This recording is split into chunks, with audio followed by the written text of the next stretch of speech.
عاشق الجنان والفوز والغنيمة فخذ هذه المعاني بسيطة عظيمة الدين بالأخلاق بالجود والعزيمة بالحب والوفاق حياتنا كريمة. رکیے آپ لوگ باہر جاؤ بچوں ہیں. السلام علیکم ورحمۃ اللہ وبرکاتہ. بسم اللہ الحمد للہ والصلاۃ والسلام علی رسول اللہ وعلی آلہ وصحبہ اجمعین. اما بعد، انشاءاللہ تعالی آج کنٹینیو کریں گے ہم 5ویں حدیث سے انشاءاللہ تعالی بلوغ المرام کی نشست میں انشاءاللہ تعالی. تو شروع کریں گے. اعوذ باللہ من الشیطان الرجیم، بسم اللہ الرحمن الرحیم.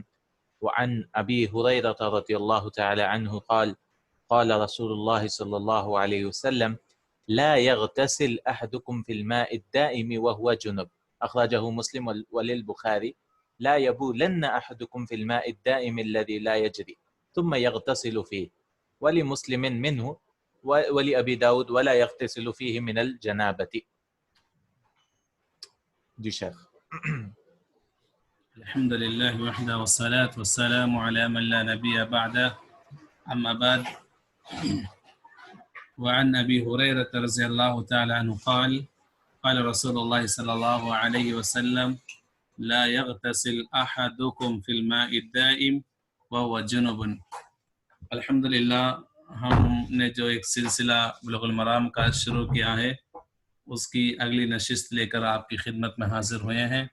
آج 5ویں حدیث ہم پڑھ رہے ہیں. بڑی اہم حدیث ہے.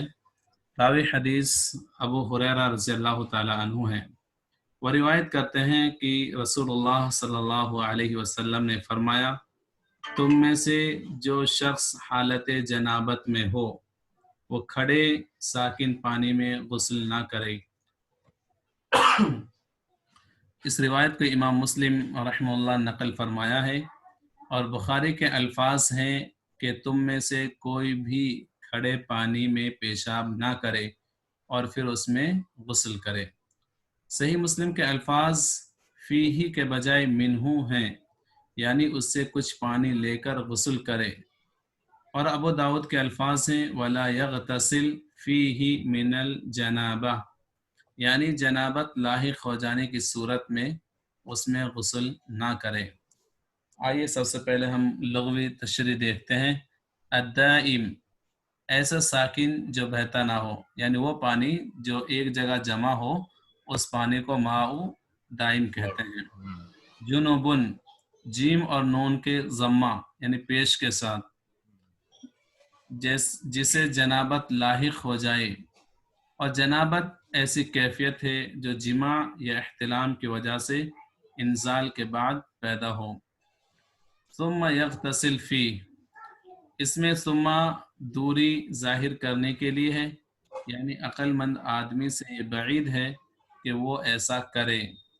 اور یغتسل میں پیش رفع بھی جائز ہے، مبتدا محذوف واقعی خبر ہونے کے اعتبار سے، اور سکون جزم پڑھنا بھی جائز ہے، یعنی یغتسل یا یغتسل. لا یغتسل کی نہیں پر عطف کی وجہ سے اور زبر نصب پڑھنا بھی جائز ہے، ان پوشیدہ مقدر مان لینے کی وجہ سے. یہاں پر وہ گرامر کی بہت ساری باتیں بیان کی ہیں. مصدر مؤول. جی.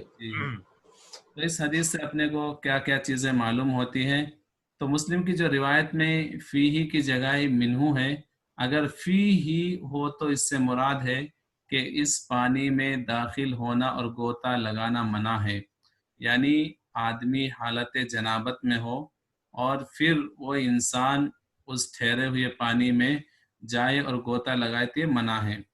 اور منہو ہو تو اس سے مراد ہے کہ اس سے کسی برتن میں پانی لے کر الگ طور پر غسل کرنے کی بھی نہیں ہے، یعنی پیشاب کیا اس پانی میں اور پھر اس سے وہ انسان باہر پانی نکالے اور اس سے غسل کرے. بہرحال مسلم کی روایت سے صرف غسل کرنے کی ممانعت نکلتی ہے، اور بخاری کی روایت میں اس میں پیشاب کرنے اور اس میں غسل کرنے دونوں کی ممانعت ہے. ابو داؤد کی روایت کی روح سے دونوں کی انفرادی طور پر ممانعت ہے، یعنی اس میں پیشاب کرنا بھی ممنوع ہے اور اس پانی میں یا اس میں سے کچھ لے کر نہانا دونوں کی ممانعت ہے. تمام روایات سے حاصل کلام یہ ہوا کہ دونوں میں تمام روایات سے حاصل یہ ہوا کہ دونوں عمل ہی ممنوع ہے، یعنی ٹھہرے ہوئے پانی میں جو مائع دائم ہے اس میں پیشاب کرنا اور اس میں غسل کرنا، یعنی جن بھی انسان اس پانی میں غسل کرنا، یہ دونوں کے دونوں عمل ممنوع ہے۔ یہ اس بنا پر کہ کھڑا پانی اگر مقدار میں کم ہے تو پھر وہ ناپاک ہو جائے گا، اور کثیر مقدار میں ہے تو یکے بعد دیگر پیشاب اور غسل کرنا پانی کے اوصاف میں تغیر و تبدل کا موجب ہوگا۔ پس نہیں تحریمی کے لیے ہے جبکہ پانی کم مقدار میں ہو، اور جب پانی مقدار میں کثیر ہو تو پھر نہیں تنزیہی ہے، کیونکہ کثیر مقدار رواں اور جاری کے حکم میں ہوتا ہے اور وہ ناپاک و نجس نہیں ہوتا۔ آپ کے کچھ سوالات ہیں تو آپ کر سکتے ہیں۔ جی شیخ، یہ یعنی اگر زیادہ پانی ہو تو اس کے لیے بس تنزیہ ہی ہے، یعنی کراہیت ہوگی لیکن جائز تو ہوگا اس کا غسل۔ یہاں کیا ہے، اصل پانی کا بھی ہمیں احترام کرنا چاہیے، کیونکہ پانی اللہ کی بہت بڑی نعمت ہے۔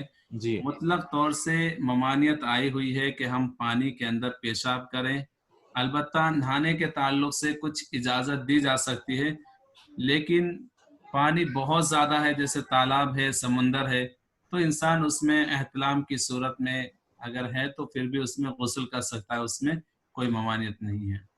بہت بڑا تالاب ہے وغیرہ، تو یہاں پہ دو چیزیں جو ہے، ایک ہے غسل کرنا اور ایک ہے پیشاب کرنا۔ جی تو اگر وہ جنوب نہیں ہے تو غسل تو کر سکتا ہے نا؟ ہاں، جن بھی نہیں ہے تو اس میں غسل کر سکتا ہے۔ ممانعت یہاں پر اس انسان کی ہے جو حالت جنابت میں غسل کرے۔ ہاں، تو یہاں پہ منہو کا بھی لفظ آیا شیخ، یعنی جیسے بکٹ لیتے ہیں ہم، اس سے نہاتے ہیں، تو کیا وہ بھی ممانعت میں آ جائے گا؟ کیونکہ وہ بھی تو ٹھہرا ہوا پانی ہے۔ جی، یہاں کیا ممانعت ہے کہ آدمی ٹھہرے ہوئے پانی میں پیشاب کرے اور پھر اسی پانی سے لے کر الگ نہائے تو اس کی بھی ممانعت ہے۔ اچھا، پیشاب کرنے کے بعد ہے، یعنی خالی ایسے نہیں ہے؟ ایسے نہیں ہے۔ اچھا، ٹھہرا ہوا پانی 2 مٹکے سے زیادہ رہا تو ظاہر سی بات ہے، اگر اس کا اوصاف ثلاثہ نہیں بدل رہے ہیں تو پانی پاک رہتا ہے۔ جی جی ٹھیک ہے شیخ، اگلی حدیث پڑھیں گے ہم۔ وعن رجل صحب النبی صلی اللہ علیہ وسلم قال نهى رسول الله صلی اللہ علیہ وسلم ان تغتسل المرأة بفضل الرجل او الرجل بفضل المرأة وليغترفا جميعا، اخرجه ابو داود والنسائی واسناده صحیح۔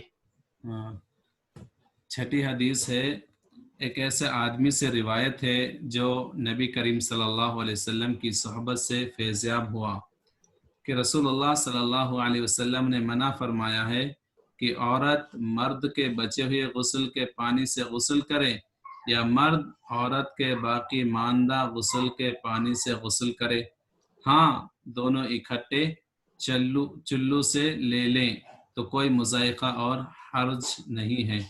اس روایت کو ابو داؤد اور نسائی رحمہ اللہ نے نقل فرمایا اور اس کی اسناد صحیح ہے۔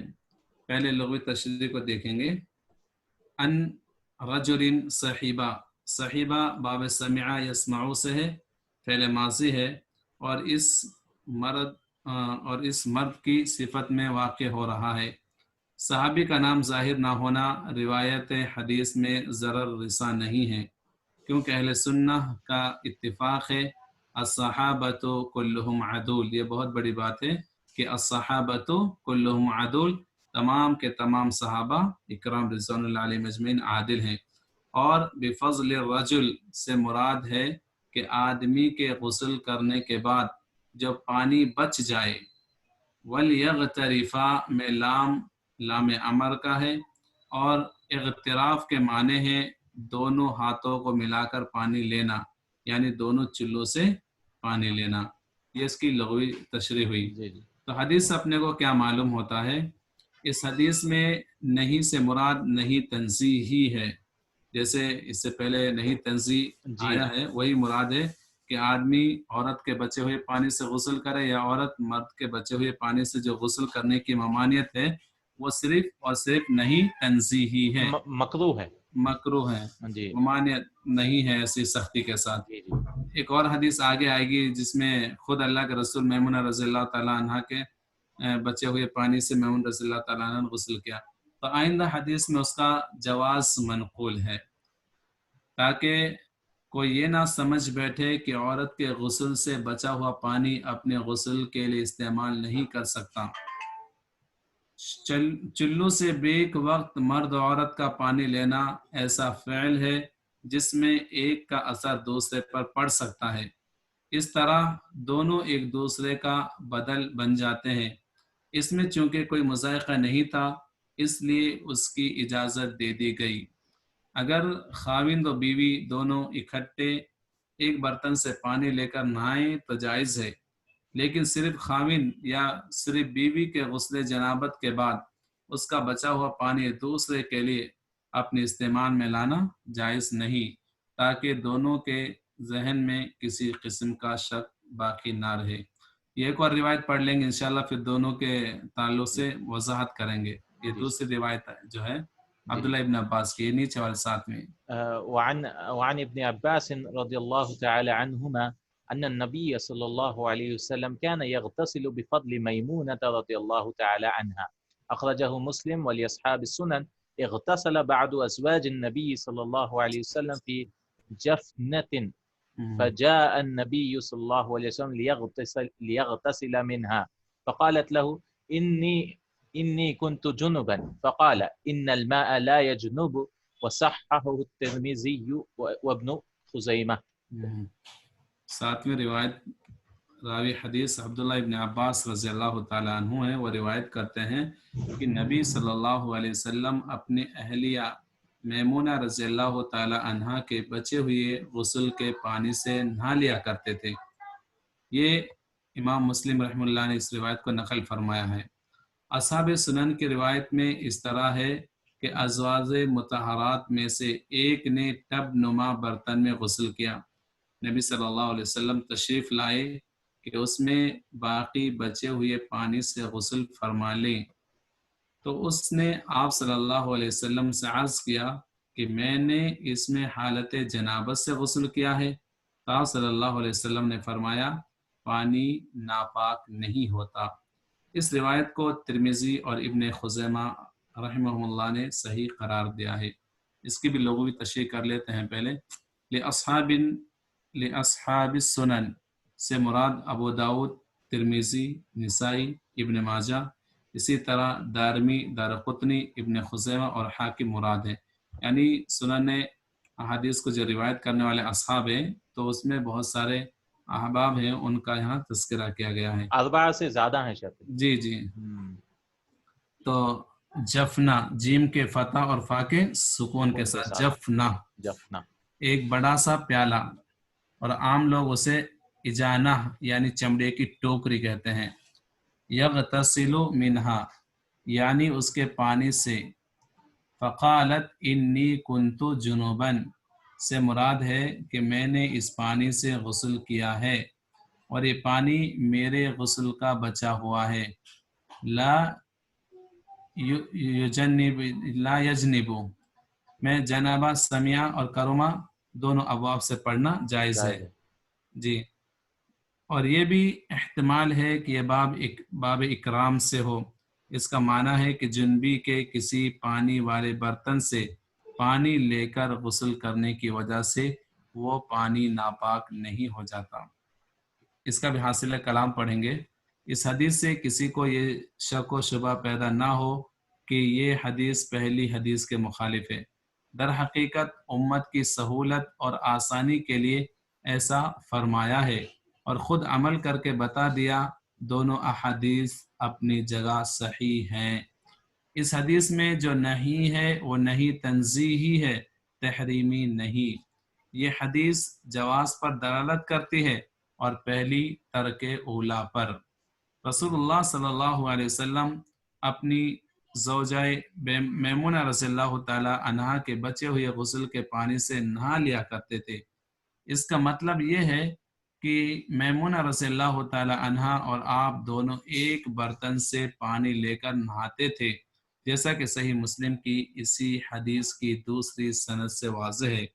اصحاب سنن والی روایت بلحاظ سند ضعیف ہے، لہذا راجح یہی ہے کہ خاوند اور بیوی دونوں اکٹھے تو ایک برتن سے پانی لے کر نہا سکتے ہیں، مگر علیحدہ علیحدہ نہانے کی صورت میں ایک کو دوسرے کا بچا ہوا پانی استعمال نہیں کرنا چاہیے۔ جی اچھا، یعنی اگر ایک ساتھ نہا رہے ہیں تو جائز ہے، لیکن اگر الگ الگ نہا رہے ہیں، یعنی ایک نہا لیا پھر بچا ہوا پانی سے دوسرا نہا رہا ہے، تو استعمال نہیں کرنا چاہیے، وہ بھی تنزیہی ہے، اگر کر لیا ہے تو کوئی بات نہیں۔ ہاں، اصل کیا ہے کہ دونوں ایک ساتھ نہا رہے ہیں تو اس وقت دونوں نہا سکتے ہیں۔ جی سر۔ اگر مرد پہلے نہا لیا اور اس کے بعد عورت غسل کرنے کے لیے آ رہی ہے تو شاید وہ کراہیت محسوس کرے، کیونکہ وہ انسان ناپاک تھا اور اس نے اپنی پاکی حاصل کی پانی کے ذریعے سے، لیکن وہ پانی جو بچا ہوا ہے جب وہ عورت اس پانی کو استعمال کرے گی یا عورت کے بچے ہوئے پانی سے مرد غسل کرے گا تو شاید وہ اس میں کراہیت محسوس کرے، اس لیے بھی شریعت نے اس کے منع کیا ہے۔ البتہ ایک ساتھ دونوں اسی برتن سے غسل کر سکتے ہیں، یہ اللہ کے رسول صلی اللہ علیہ وسلم کے عمل سے ثابت ہوتا ہے۔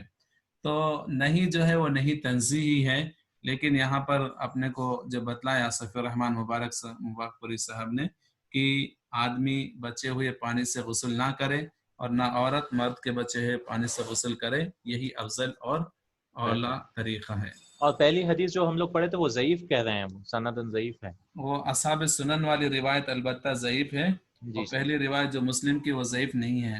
اچھا، مسلم بھی، جی سر۔ جی، اور ظاہر سی بات ہے جو روایت بخاری کی اور مسلم کی ہو اس کے تعلق سے ہم شک بھی نہیں کر سکتے ہیں۔ جی جی سر۔ راوی حدیث کے تعلق سے تھوڑا پڑھ لیں گے۔ اس کے راوی عبداللہ بن عباس رضی اللہ تعالیٰ عنہ ہیں۔ تو عبداللہ بن عباس بن عبد المطلب رضی اللہ تعالیٰ عنہ یہ وہی ہیں جنہیں اس امت کے بحر العلم ہونے کا اعزاز حاصل ہے، یعنی علم کے سمندر، بہت ذہین تھے، اپنی اپنی احاطت علمی کی شہرت کی وجہ سے تعریف سے مستغنا ہیں، اس لیے کہ آپ رضی اللہ تعالی عنہ کو نبی صلی اللہ علیہ وسلم نے علم و حکمت اور فقہ و تعویل میں زیادتی کی دعا دی تھی۔ ہجرت سے 3 سال پہلے پیدا ہوئے اور 67 ہجری میں طائف میں وفات پائی۔ نیچے ایک اور نبی صلی اللہ علیہ وسلم کی جوزہ محترمہ میمونہ رضی اللہ تعالی عنہا کے تعلق سے، ان کا نام میمونہ بنت حارث الہلالیہ ہے۔ رسول اللہ صلی اللہ علیہ وسلم نے سن 7 ہجری میں عمرۃ القضاء کے موقع پر ان سے نکاح کیا۔ 61 ہجری یا 51 یا 66 ہجری کو وفات پائی ہے۔ یعنی مکہ میں نکاح کیا تھا نا سر؟ ہاں، عمرۃ القضاء ادھر ہی سے ہی ہے۔ جی جی جی، مکہ میں۔ جی سر۔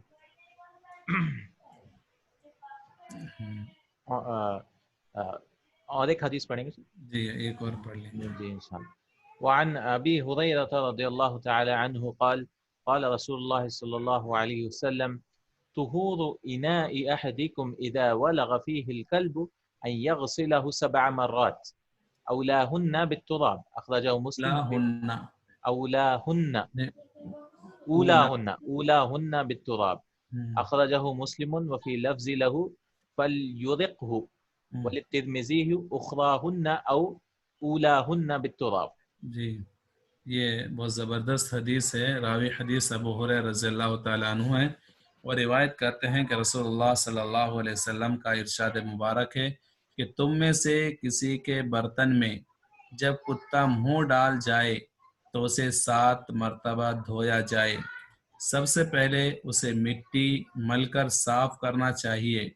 اس کو امام مسلم رحمہ اللہ نقل فرمایا ہے، اور مسلم ہی کی ایک روایت ہے، اس میں یہ الفاظ ہیں فَلْيُرِقْهُ، یعنی اس کو گرا دینا چاہیے، یعنی جو کچھ اس کے اندر سامان رہتا ہے برتن کے اندر اسے گرا دینا چاہیے، نقل کیا ہے۔ اور ترمذی نے یہ الفاظ نقل کیے ہیں پہلی یا آخری مرتبہ مٹی کے ساتھ صاف کرنا چاہیے۔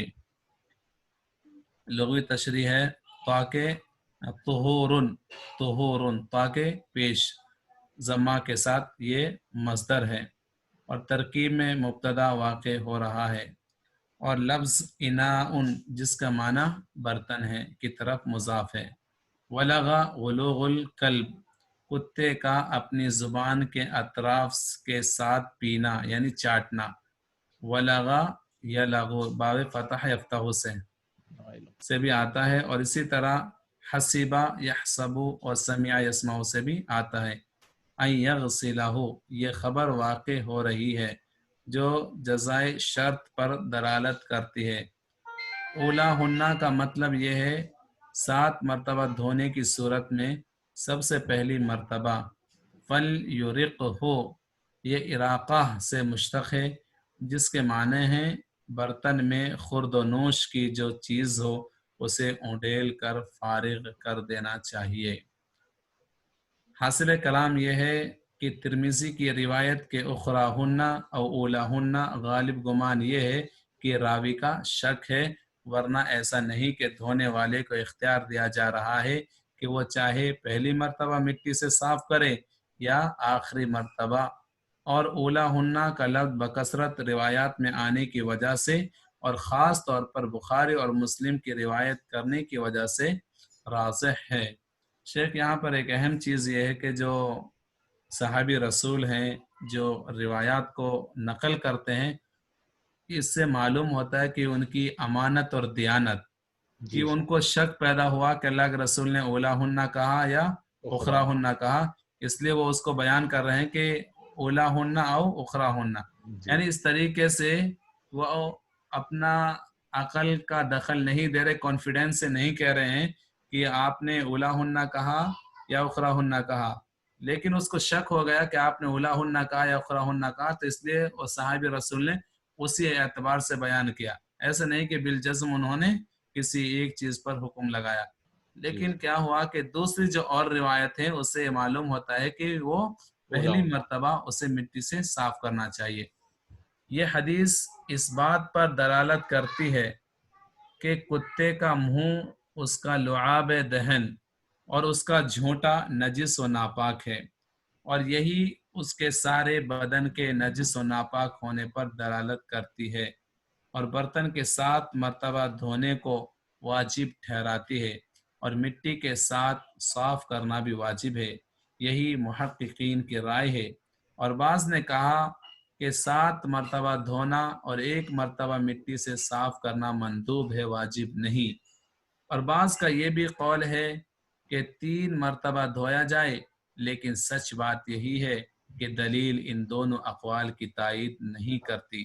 اور معلوم رہے کہ جب محض نجاست کے ازالہ کے لیے 7 مرتبہ دھونے کی شرط نہیں ہے، تو پھر ضروری ہے کہ نجاست کے علاوہ 7 مرتبہ دھونے کے حکم کی حکمت اور ہو. دور حاضر کے کچھ اطباء نے واضح کیا کہ اکثر کتوں کی آنتوں میں بہت چھوٹے چھوٹے جرثومے پائے جاتے ہیں. یہ 4 ملی میٹر لمبے ہوتے ہیں. جب کتا اپنا فضلہ خارج کرتا ہے تو اس فضلہ سے بکثرت انڈے خارج ہوتے ہیں، اور فضلہ خارج ہونے کی جگہ دبر کے ارد گرد بالوں کے ساتھ ان میں کثرت سے چمٹ جاتے ہیں. پھر جب کتا اپنی زبان سے اپنا وجود صاف کرتا ہے تو یہ انڈے اس کی زبان اور منہ کے ساتھ لگ جاتے ہیں. پھر جب کتا کسی برتن میں منہ ڈالتا ہے یا پانی پیتا ہے یا انسان اس کے منہ کا بوسہ لیتا ہے، جیسا یورپین اقوام اور اس کے مقلدین عموماً ایسا کرتے ہیں، تو یہ انڈے ان اشیاء کے ساتھ چمٹ جاتے ہیں اور خورد و نوش کے وقت آسانی سے اس کے منہ تک پہنچ جاتے ہیں. منہ میں رسائی حاصل کرنے کے بعد اس انسان کے معدہ میں پہنچ جاتے ہیں. پھر اس سے جرثومے نکل کر معدہ کی دیواروں میں سوراخ کر کے خون کی نلیوں میں داخل ہو جاتے ہیں، اور اس طرح دل، دماغ اور پھیپھڑے کی بے شمار بیماریاں پیدا کرتے ہیں. مذکورہ بالا تمام چیزوں کا یورپین اطباء اپنے شہروں میں مشاہدہ کر چکے ہیں. ان جراثیم زدہ کتوں کی پہچان اور امتیاز بڑا مشکل کام ہے. اس کے لیے وقت درکار ہے اور انتہائی دقیق بحث مطلوب ہے. ایسے آلات کے ذریعہ جن کا استعمال بہت کم لوگ جانتے ہیں، شرعاً اسے نجس و ناپاک قرار دینا اور 7 مرتبہ دھونا برتنوں کی صفائی اور نظافت کے لیے ہے، تاکہ مذکورہ بالا کوئی چیز برتن کے ساتھ لگی نہ رہ جائے، اور یہ سراسر حکمت ہے اور قرین ثواب ہے، حقیقت حال اللہ کے علم میں ہے۔ یہاں سے ایک اہم چیز یہ بتانا چاہتا ہوں کہ مٹی کے اندر اللہ رب العالمین نے ایسی خاصیت رکھی ہے جو موجودہ وقت دنیا کے کسی بھی کیمیکل کے اندر نہیں پائی جاتی، اور باقاعدہ اس پر ریسرچ کیا گیا تھا کہ اللہ کے رسول صلی اللہ علیہ وسلم نے کیوں اس برتن کو پانی کے ساتھ دھونے کے ساتھ ساتھ مٹی سے دھونے کا حکم دیا۔ تو موجودہ دور میں دنیا کے کیمیکلز رہتے ہیں، لیکن ان کیمیکلز کو دھونے کے باوجود بھی کتے کے جراثیم اس برتن میں پائے گئے، لیکن جب اسے مٹی سے دھویا گیا تو الحمدللہ وہ جراثیم ختم ہو گئے۔ تو یہ اللہ کے رسول صلی اللہ علیہ وسلم کی احادیث سائنس کے اعتبار سے بھی ٹکراؤ نہیں رکھتی ہے، بلکہ سائنس اسی کے ماتحت ہے اگر دیکھا جائے تو۔ یہاں ایک تفسیر ہے، یہ بھی پڑھ لیں گے کیا؟ جی سر پڑھ لیں گے، آخری حدیث ہے نا سر؟ جی، احکام الاحکام شرح عمدۃ الاحکام لابن دقیق العید، جلد نمبر 1 صفحہ نمبر 27 پر انہوں نے ایک طویل بحث لکھی ہے۔ خورد و نوش کی جس چیز میں کتا منہ ڈال جائے اسے استعمال میں نہ لانا چاہیے، اسے گرا دینا چاہیے، اور حدیث کی روح سے اس برتن کو 7 مرتبہ دھونا چاہیے۔ اس سے معلوم ہوا کہ کتا خود بھی ناپاک ہے، اور جس چیز کو منہ لگائے وہ بھی ناپاک ہو جاتی ہے۔ اگر برتن ہو تو اسے 7 مرتبہ دھونا چاہیے۔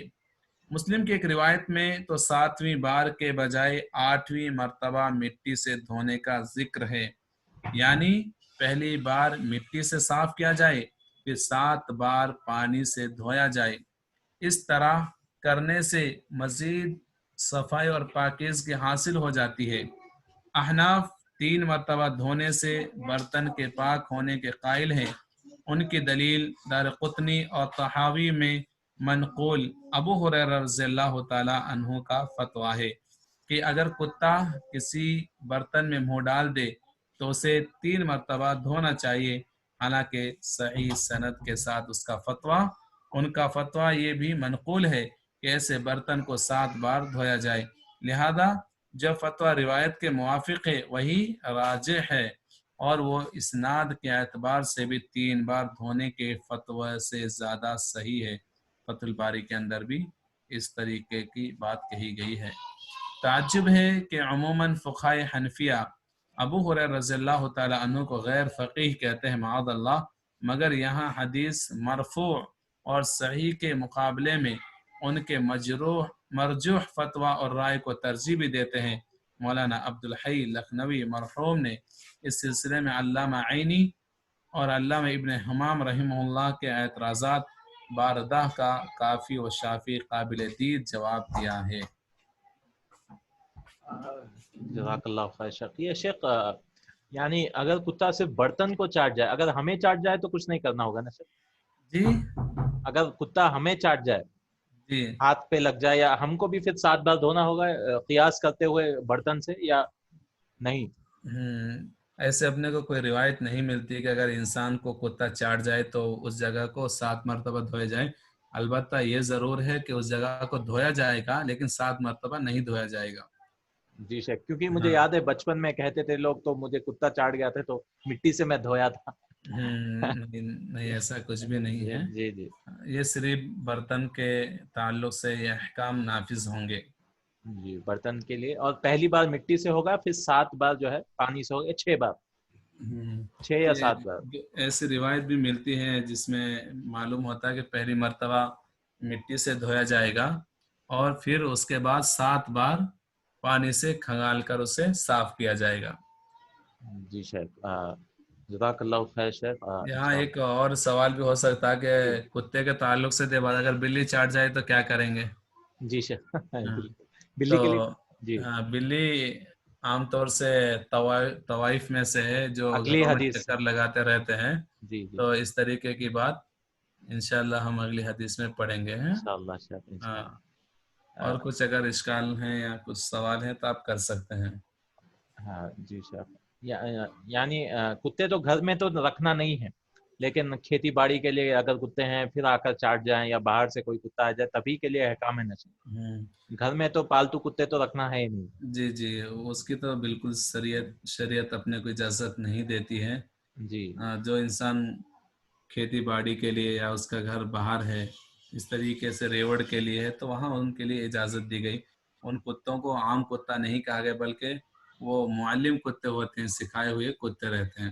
شکار کے لیے جیسے کتے رکھے جاتے ہیں ان کے پھر دوسرے احکام ثابت ہوتے ہیں. ہاں عام کتوں کے تعلق سے یہ بات کہی گئی ہے, لیکن وہ کتے بھی اگر برتن کو چاٹ جاتے ہیں تو پھر یہی حکم ان کے اوپر بھی صادر ہوگا کہ برتن کو 7 مرتبہ دھویا جائے گا. جی شیخ جزاک اللہ خیر. شیخ بارک اللہ فیک, زادک اللہ علما وعملا انشاءاللہ تعالی. انشاءاللہ پھر ہم اگلے ہفتے ملیں گے شیخ انشاءاللہ انشاءاللہ. حدیث نوی حدیث کے ساتھ انشاءاللہ. جزاک اللہ خیر. سبحانک اللہم وبحمدک اشہد ان لا الہ الا انت استغفرک واتوب الیک. السلام علیکم ورحمۃ اللہ وعلیکم وبرکاتہ. السلام ورحمۃ اللہ وبرکاتہ. الرحمن